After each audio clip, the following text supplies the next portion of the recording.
नमो तस्सा भगवतो अरहतो। नमो बुद्धाय। मैं आरपी सिंह आप सभी का बहुत बहुत स्वागत करता हूं हमारे एक बहुत ही खास कार्यक्रम धम्मदीप में। दर्शकों, जैसा कि आपको विदित है कि धम्मदीप एक ऐसा कार्यक्रम है जिसमें तथागत बुद्ध के जीवन पर आधारित हर पहलू पर आप तक हम अपने विशेषज्ञों द्वारा और जो हमारे माननीय भंते जी हैं उनके द्वारा विशेष जानकारी पहुंचाते हैं, जिससे कि आपको बिल्कुल सही जानकारी पहुंचे। और आज इसी क्रम में हम आप तक वैशाली के बारे में पूरी जानकारी देने के लिए हमारे मध्य उपस्थित हैं भंते डॉक्टर चंद्रकीर्ति जी। आपने बुद्ध दर्शन में उच्च शिक्षा प्राप्त की है तथा आप देश में ही नहीं विदेशों में भी अनेकों सम्मानों से अलंकृत होने के साथ साथ अनेकों मंचों पर बुद्धिज्म पर अपने विचार रख चुके हैं। तो ऐसे हैं भंते डॉक्टर चंद्रकीर्ति जी, और हमारे बहुत आग्रह के बाद आज वह अपना टाइम निकाले और हमारे स्टूडियो में आए हैं।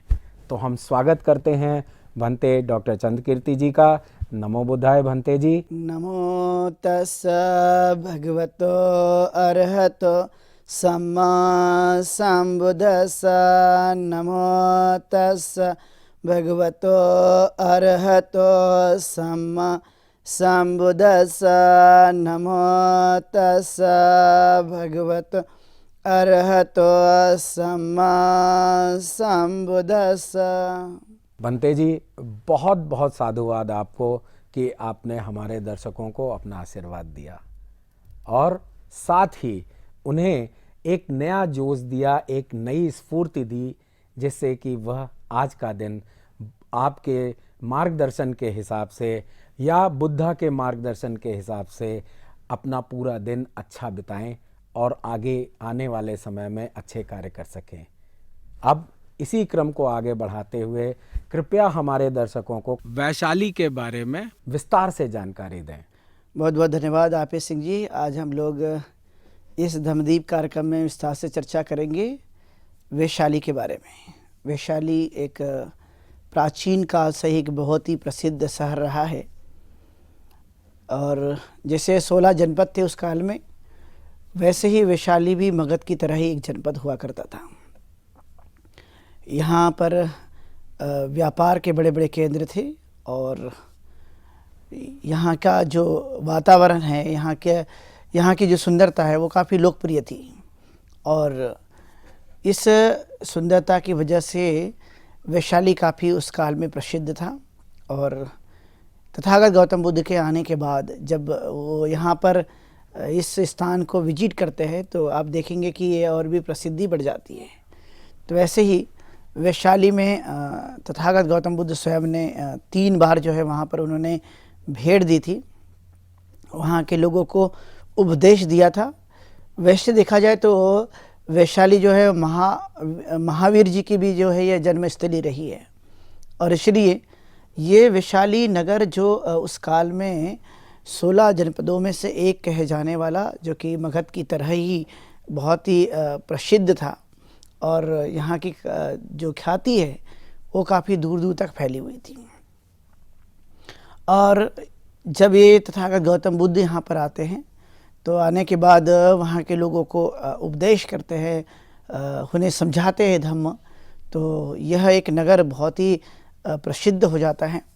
और इसलिए इस नगर के बारे में जैसे हम देखते हैं कि यहाँ पर जो वैशाली है, यहाँ पर काफ़ी बड़े बड़े विद्वान जन यहाँ पर हुए, और इसी कारण से ये एक बड़ा नगर होने की वजह से यहाँ के लोग जिस तरह से अपने जीवन को यापन करते थे, और इसलिए देखा गया कि ये वैशाली जो नगर है उस काल का, ये अपने स्वयं के कार्यों से जाना जाता है। तथागत गौतम बुद्ध ने यहाँ पर आकर के एक बार जब अकाल पड़ जाता है तो तथागत गौतम बुद्ध आकर के उनकी परेशानियों को दूर करते हैं। चूँकि अभी वर्तमान में जब आप देखेंगे तो पाया जाता है कि ये एक बिहार में आने वाला एक नगर है, जहाँ पर तथागत गौतम बुद्ध उस काल में गए, महावीर स्वामी भी का जन्म हुआ। तो इस तरह से वैशाली की जो गरिमामयी जो स्थिति है वो हमें आज भी याद दिलाते रहती है। और इसीलिए इस नगर में एक बार अकाल पड़ने के बाद तथागत गौतम बुद्ध आ जाते हैं और वहाँ की समस्याओं को दूर करते हैं, क्योंकि अकाल पड़ने की वजह से यहाँ पर महामारी फैल जाती है। और तब तथागत गौतम बुद्ध के आगमन के बाद भारी मूसलाधार होती है और यहाँ की स्थिति बदल जाती है। जहाँ पर इसी वैशाली में तथागत गौतम बुद्ध ने एक देशना दी जिसको हम रतन सुत्त के नाम से जानते हैं आज वर्तमान में। यानी बुद्ध धर्म और संघ के बारे में बड़ी अच्छी तरह से विस्तार से उन्होंने समझाया और कहा कि बुद्ध और धर्म और संघ के प्रति हमें अपनी श्रद्धा बनाए रखनी चाहिए। और ये उपदेश सुनकर वहाँ के लोग काफ़ी प्रसन्न हुए थे और इसलिए वे बुद्ध धर्म और संघ के बड़े अनुयायी बन चुके थे। यह स्थान जो कि 6वीं सदी में बहुत ही प्रसिद्ध हुआ, जहाँ पर स्वयं तथागत गौतम बुद्ध ने अपने कदम जो है वहाँ पे रखे थे। और इसलिए यह नगर जो कि बहुत ही अच्छी तरह से जो विकसित हो रहा था, जो अच्छी तरह से वहाँ पर लोग जीवन को यापन कर रहे थे, तो ये स्थान जो है एक बड़ा महत्वपूर्ण स्थान है। यहाँ के जो कुछ बड़े बड़े ख्याति प्राप्त ऐसे लोग हैं जो हमें यहाँ पर देखने के लिए मिलते हैं वैशाली नगर में। उस काल का वैशाली जो कि आज भी आपको देखने के लिए मिलेगा वैशाली। तो इस स्थान पर तथागत गौतम बुद्ध ने 3 बार आकर विजिट करते हुए यहाँ वर्षावास किया, यहाँ पर रुके थे और यहाँ के लोगों को उन्होंने धम्मोपदेश दिया था। और इसलिए अब देखते हैं कि तथागत गौतम बुद्ध के महापरिनिर्वाण के समय में उन्होंने वैशाली नगर को अंतिम भेंट भी दी थी। और जब वहाँ पर अंतिम भेंट दी थी, उन्होंने अपना भिक्षा पात्र वैशाली के लोगों को दिया था गिफ्ट के रूप में। और वो पात्र जो है, भिक्षा पात्र जो है, वैशाली के लोगों ने अच्छी तरह संभाल कर रखा था। यानी महापरिनिर्वाण के पहले तथागत गौतम बुद्ध ने वैशाली में आकर के उन्होंने वहाँ के लोगों से भेंट की है। कोई साधारण बात नहीं। तो आप देखेंगे कि इसी नगर में एक बहुत ही सुंदर स्त्री रहा करती थी जिसका नाम है आम्रपाली। और इस आम्रपाली को वैशाली के लोगों ने एक गणिका के रूप में उसे माना था। लेकिन जैसे तथागत गौतम बुद्ध का सानिध्य का लाभ प्राप्त हो जाता है, तो ये गणिकाएँ अपने जो व्यवहार है, आचरण है, उसमें सुधार करती है और एक बहुत अच्छी श्राविका बन जाती है। तो इस तरह से आपको देखने के लिए मिलेगा कि कम से कम ये स्थान काफ़ी महत्वपूर्ण है। और वैशाली का जो आम्रवन है, आम्रपाली का, उन्होंने तथागत और संघ को दान कर दिया था। तो इसलिए भी ये काफ़ी प्रसिद्ध है, हमें देखने के लिए मिलते रहता है। और उसी ढंग से जब आप देखेंगे तो उन्होंने अपने घर में भोजन दान के लिए भिक्खु संघ को आमंत्रित किया था। और आमंत्रित करके भिक्खु संघ ने और तथागत ने स्वयं आम्रपाली के घर भोजन ग्रहण किया। ये वैशाली की रहने वाली थी और इस तरह से वे संघ का आदर करते हुए अपने जीवन को व्यतीत कर रही थी। जब आप देखेंगे तो आप पाएंगे कि ये जो नेपाल है उस ओर ही आपको ये स्थान देखने के लिए मिलेगा। और जैसे कि पाटलिपुत्र है, पाटलिपुत्र मतलब आज का पटना, पटना से ही आपको नज़दीक देखने के लिए मिलेगा। वैशाली चूँकि आज भी बिहार में है और यहाँ पर कोई आवागमन का कोई दिक्कत नहीं है। और इसलिए महापरिनिर्वाण से पहले तथागत गौतम बुद्ध ने यहाँ पर भेंट दे करके उनके याददाश्त को हमेशा बनाए रखने के लिए उन्होंने वहाँ के लोगों को पात्र देते हुए इस तरह से ये काम किया। और उनके महापरिनिर्वाण के बाद हम देखते हैं कि 100 वर्ष के बाद यही वह वैशाली है जहाँ पर द्वितीय संगति का आयोजन किया गया था, जो कि द्वितीय संगति 10 विषय को लेकर आयोजित की गई थी। और वो स्थान है वैशाली का, जो कि काला अशोक के शासनकाल में ये दूसरी संगति का आयोजन किया गया। यहाँ पर जो मतभेद उत्पन्न हो रहे थे, उस मतभेद को दूर करने के लिए भिक्खु, वरिष्ठ भिक्खुओं के माध्यम से ये विचार करके और राजा की सहायता से काफ़ी लंबे समय तक चलने वाली ये परिषद थी, जहाँ पे 700 भिक्खुओं ने भाग लिया था, जिसे सप्तसदी के नाम से भी जाना जाता है। या जैसे आप देखेंगे तो 700 भिक्खु होने की वजह से इसको सप्तपदी कहा गया। अर्थात यह स्थान वैशाली का बहुत ही महत्वपूर्ण है। यहाँ पर जो कुछ ऐसे भी भिक्खु थे जो कुछ शिथिलता चाहते थे, और कुछ लोग जैसे का वैसा ही बताए गए तथागत गौतम बुद्ध के उपदेश के अनुसार आचरण करने पर जोर देते थे। लेकिन कुछ लोगों की मान्यता यहाँ पर थी कि नहीं, हम अपनी सुविधा के अनुसार इसे अपनाएंगे। तो इस तरह से एक इस वैशाली की एक बड़ी विशेषता हमें देखने के लिए मिलती है कि यहाँ कम से कम इतनी बड़ी संगति का आयोजन किया गया, जहाँ पर सांघिक और महासांघिक स्थविरवाद इस तरह की चीज़ें सामने आती हैं। क्योंकि उसमें में जो भिक्खुगण थे वो सींग में नमक को ले जाना, समय के बेसमय भोजन ग्रहण करना, चारिका के लिए कई गांव में, एक गांव से कई गांव में घूमना, और सोना चांदी इत्यादि जैसी चीज़ों का डिमांड करना और अपने मनपसंद की चीज़ों को करना। इसलिए इन कारणों की वजह से द्वितीय संगति का यहाँ पर आयोजन किया गया। और ये द्वितीय संगति जो कि आप देखते होंगे कि तथागत गौतम बुद्ध के महापरिनिर्वाण के 100 वर्ष के बाद में ये संगति का आयोजन किया गया था। इसका मतलब यह है कि वैशाली उस काल में, तथागत गौतम बुद्ध के काल में ही इसका बड़ा एक अच्छा अस्तित्व हुआ करता था। यहाँ की इमारतें, यहाँ पे रहने वाले लोग और उनका व्यवहार और उनका आचरण और ये शहर की सुंदरताएं जो हमें बहुत ही अद्भुत रूप से देखने के लिए मिलती है। जितना इसका महिमा मंडन किया जाएगा उतना काफ़ी कम नज़र आता है, लेकिन फिर भी यहाँ के लोगों के अंदर में बड़ी खासियत थी।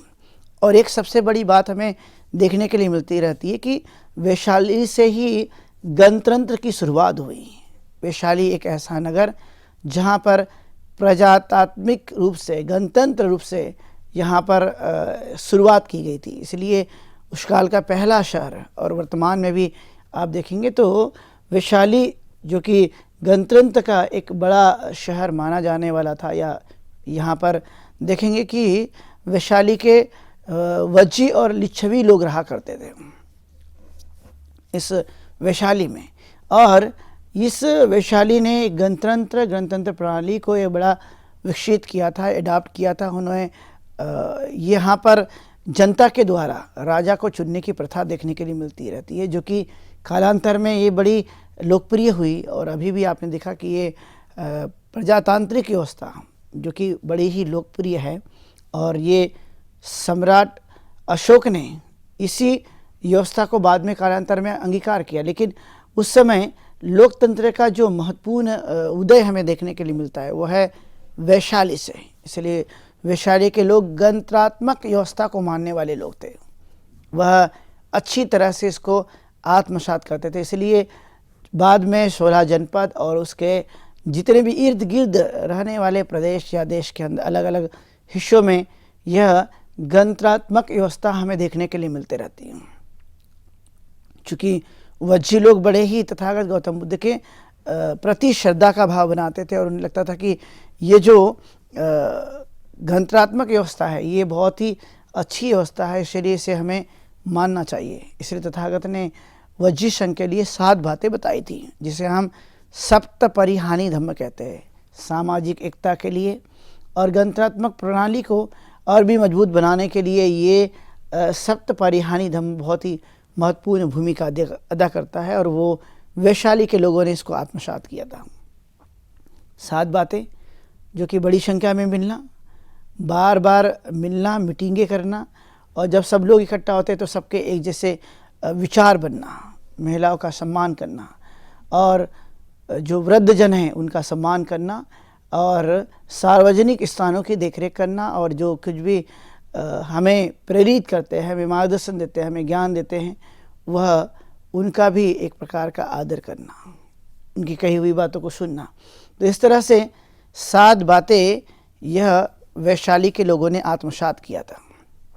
एक बार की घटना है कि अजातशत्रु भी वैशाली को जीतना चाहता था। क्योंकि हर एक राजा का ये भाव बना रहता था कि उसकी सीमा, उसके राज्य की सीमा बहुत हो।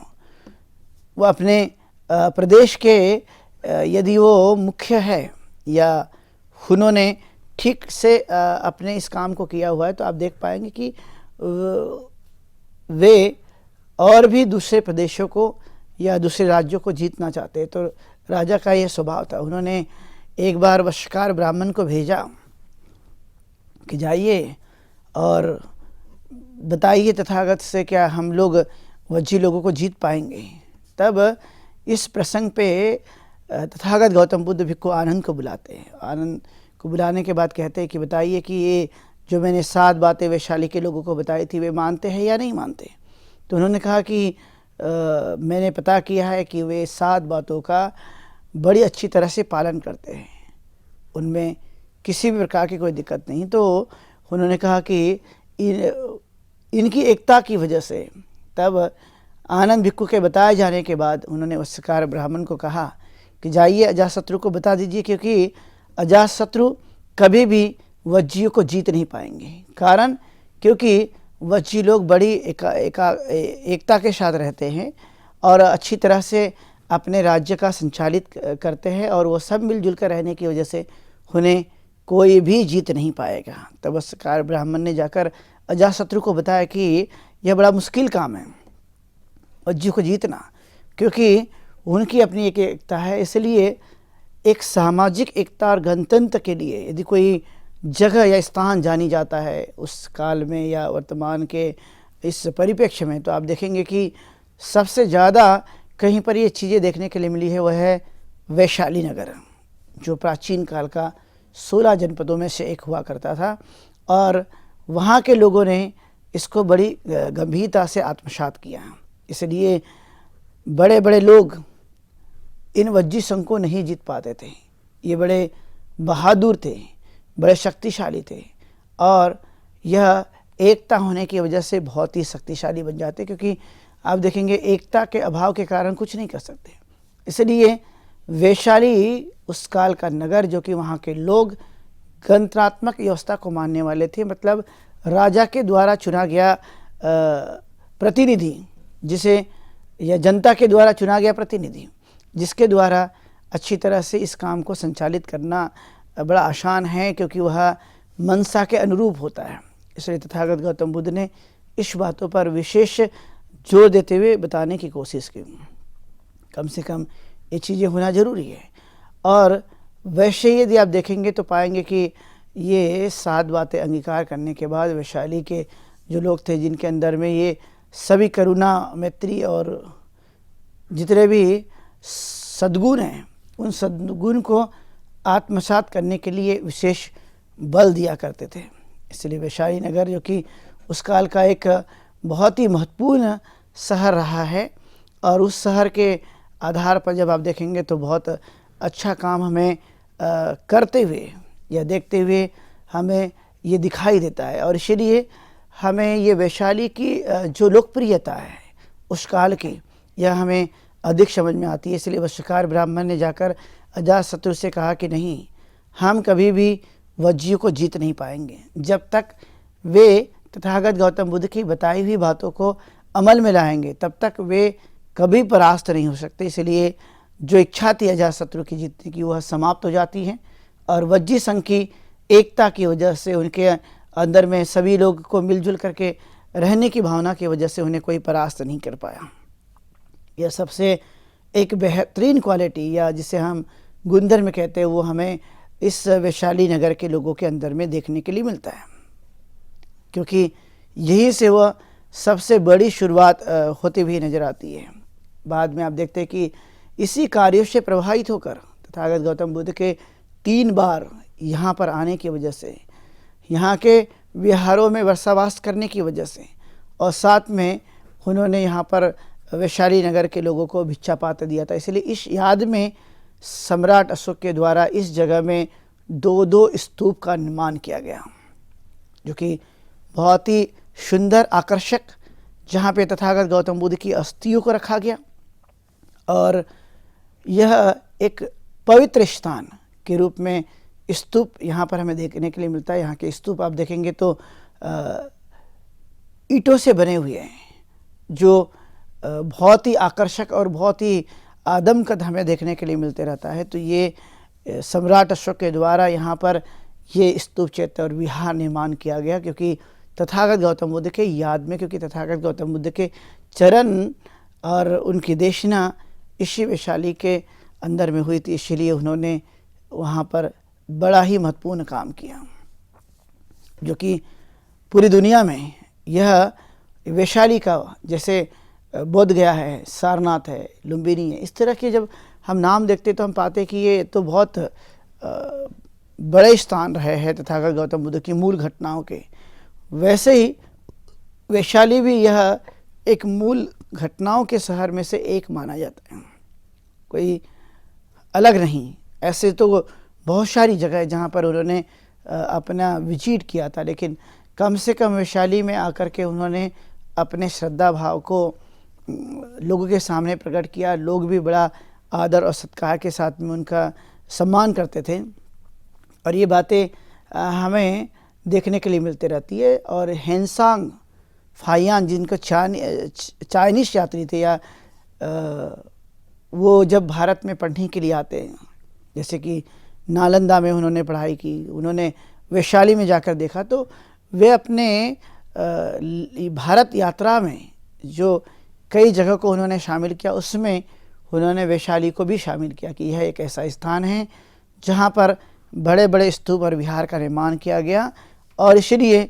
वे सभी के सभी अच्छी तरह से कोऑपरेट करते थे, या एक दूसरे का सहयोग करते या मदद करते थे। इसलिए यह नगर निश्चित रूप से अच्छे कामों के लिए जाना जाता है।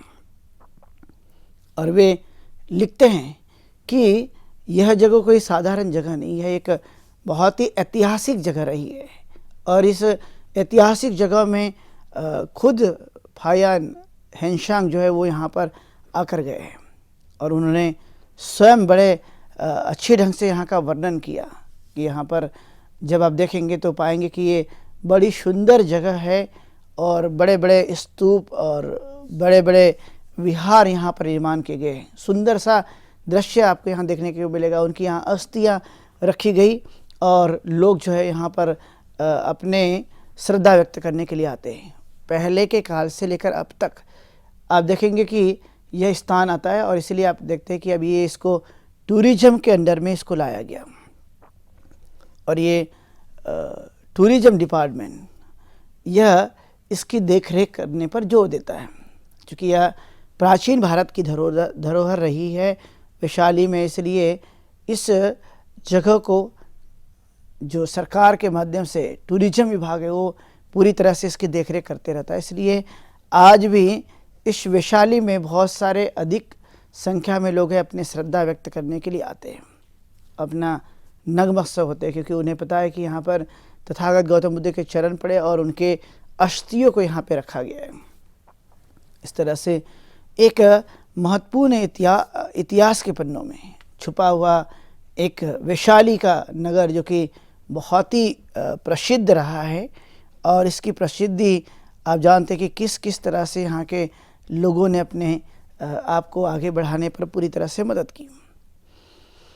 क्योंकि जब हम देखते हैं कि जहाँ जहाँ पर भी तथागत गौतम बुद्ध के चरण पड़े हैं, वहाँ वहाँ एक बड़े पैमाने पर परिवर्तन आया। जैसे आप श्रावस्ती देखते हैं तो उन्होंने वहाँ पर 25 वर्षावास किए थे, वैसे ही वैशाली में भी उन्होंने वर्षावास करके वहाँ के लोगों को बड़ी अच्छी तरह से देशना के माध्यम से उन्हें समझाया, उनको परिवर्तित किया।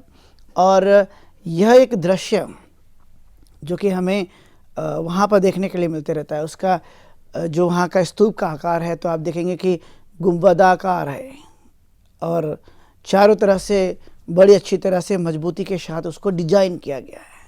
उस काल में तो और भी ये देखने के लायक जो कि अस्तित्व में था, और इसीलिए वह जैसे के वैसे रूप में और भी ज़्यादा आकर्षक लगता था। लेकिन जब उस समय इतना आकर्षक था, तो आज भी ये कोई कम नहीं है।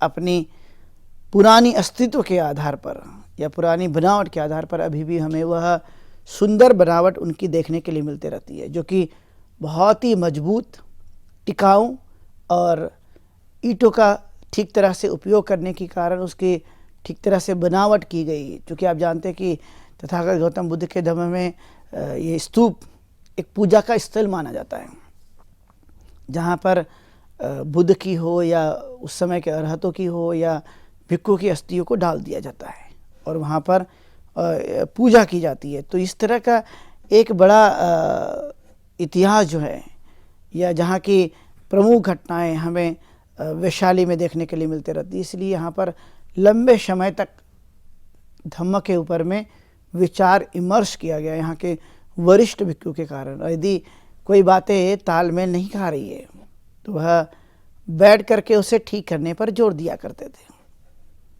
क्योंकि जब तक हम एकता के साथ जब तक हम इस अपने काम को नहीं करेंगे तो आप पाएंगे कि वह हम अच्छे काम को नहीं कर पाएंगे। इसलिए यहाँ के लोगों ने एक प्रकार का एक उपाय कौशल सीख लिया था कि हम अपने खुशी के लिए, अपनी शांति के लिए, अपनी प्रगति के लिए, अपनी जीवन में कल्याण करने के लिए हम एकता के इस सूत्र में बंधे रहेंगे। और वहाँ के वैशाली नगर में रहने वाले लोग ये बड़ी अच्छी तरह से इसको अपनाते थे। वे किसी भी प्रकार का किसी को कोई कष्ट पहुँचाने में उनकी कोई दिलचस्पी नहीं रहा करती थी। वे लोग सबके प्रति करुणा का भाव रखते थे, मिलजुल करके उठना बैठना हुआ करता था। वह एक साथ सब कुछ अपने कार्यों को कर सकते थे। इतनी जो भावनाएं हैं वह आज की नहीं बल्कि बहुत पुरानी ये जो श्रद्धा है या जो भावनाएं हैं वो हमें देखने के लिए मिलती रहती है। इसलिए एक छोटी छोटी बातें जो कि वैशाली के बारे में हैं तो वह ये कोई साधारण नहीं है। यह एक महापुरुष या अच्छे व्यक्तित्व जहाँ पर वो जाकर उन्होंने ये वहाँ की माटी को नतमस्तक किया, न माटी को उन्होंने अभिनंदन किया, या माटी की जो श्रद्धा है वो काफ़ी हमें महत्वपूर्ण देखने के लिए मिलती रहती। इसलिए इतने ज़्यादा संख्या में रहने वाले जो लोग थे इस वैशाली में, जो कि तथागत के आगमन के हमेशा वो इंतज़ार करने में लगे रहते थे। उन्हें लगता था कि कहीं ना कहीं हम इन्हें अपने उस वास्तविक चीज़ों को जीवन में अपना करके हम अच्छे बनेंगे। और इसलिए इसकी एक भव्यता, इसकी एक दिव्यता, इसकी एक बड़ी अच्छी तरह से जो विचार है वैशाली नगर के हमें देखने के लिए मिलते रहते हैं। इसलिए आज हमने वैशाली के बारे में आप लोगों को बताया, आप सभी लोगों ने सुना। सबके प्रति ढेर सारी मंगल कामनाएं। आप सुखी हो, दीर्घायु हो, स्वस्थ रहें। बहुत शुभ मंगलम। भंते जी बहुत बहुत धन्यवाद आपका। वैशाली के बारे में हमारे दर्शकों को बहुत ही खास जानकारी दी। तो दर्शकों, आज के इस विशेष प्रोग्राम में इतना ही। अब समय हो चुका है आज के प्रोग्राम के विश्राम होने का, लेकिन उसके पहले आपको बताते चलें कि आपके मन में भी जो प्रश्न हो, जो जिज्ञासाएं हों, वह आप इस प्रोग्राम का हिस्सा बन पूछ सकते हैं। और यह प्रश्न पूछने के लिए हमारे व्हाट्सएप नंबर 9639010109 पर अपना प्रश्न आप भेज सकते हैं, या हमारी ईमेल आईडी subhartibuddha@gmail.com पर आप भेज सकते हैं। तो जो नए दर्शक आए हैं उनको हम बताते चलें कि यह जानकारी हम इस प्रोग्राम में नहीं लेते, यह प्रश्न हम इस प्रोग्राम में नहीं लेते, क्योंकि अक्सर ऐसा देखा गया कि कुछ बहुत ही व्यक्तिगत प्रश्न होते हैं। इसके कारण हमारे जो भंते जी लोग हैं, आदरणीय भंते जी लोग हैं, या जो हमारे विशेषज्ञ हैं, वह आपसे फ़ोन पर जो फ़ोन नंबर पे या ईमेल आईडी से आप अपने प्रश्न भेजते हैं उस पर सीधी जानकारी देते हैं, आपसे सीधा संपर्क स्थापित कर। और यही प्रक्रिया हम आगे भी चलाना चाहते हैं। तो मुझे पूरी उम्मीद है कि आप अपनी जिज्ञासाओं को दबाएंगे नहीं और हमारे इस विशेष प्रोग्राम का हिस्सा बन अपनी जिज्ञासा को शांत करेंगे। तब तक मैं आरपी सिंह आपके साथ लेता हूं विदा, और कल इसी समय आपके समक्ष फिर उपस्थित होंगे। नमो बुद्धाय। नमो तस्सा भगवतो अरहतो